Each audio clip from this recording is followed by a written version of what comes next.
by Vinayaka Music।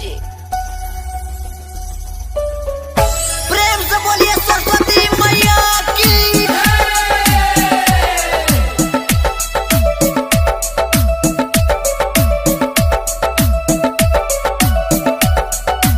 Mixed by Vinayaka Recording Studio, Alawli।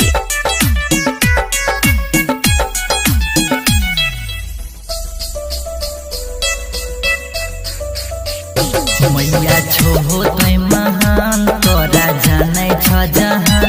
मैया छो तोय महान तोरा जानै छ जहान। शारदा पुरई हो हे कोचिंग में हमरा साले साले आई हो हे। कोचिंग में हमरा साले साले आई हो हे। मैया छो तोय महान तोरा जानै छ जहान। शारदा पुरई हो हे कोचिंग में हमरा साले साले आई हो हे। कोचिंग में हमरा साले साले आई हो हे। मिक्स बाय डीजे राकेश इलाका का होगा हमारा ही होगा। Vinayaka recording studio, Alauli. मटियाला सीतामढ़ी, मटियाला सीतामढ़ी।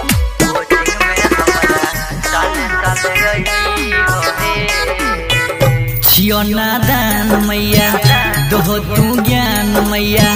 छियो अनपढ़ नो ज्ञानी दोहो तो ध्यान मैया हे। तोरा चरण के मैया हम त धूल छियो जैसे डाली के मैया। अड़हुल के फूल छियो हे।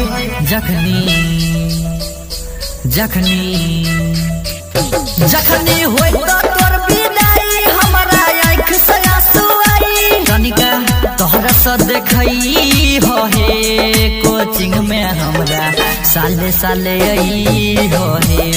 कोचिंग में हमरा साले साले आई हो हे।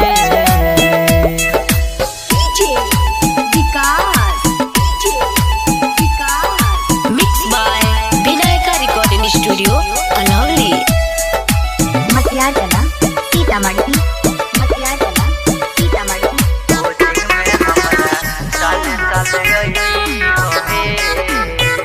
तू ही माँ ज्ञान के देवी सुनो हे बीना वाली। खाली झोली तू भर दे दया बेटा पर कर दे हे। माई ता माई होली चाहे ऊ बीरा वाली चाहे ऊ हंसा वाली चाहे ऊ पुस्तक धारनी हो। पिंटू पिंटू राइटर अरुण के छो गीत कन्हैया यस्तोस के संगी। गाना गणेश से गवई हो हे कोचिंग में हमरा साले साले आई हो हे। कोचिंग में हमरा साले साले आई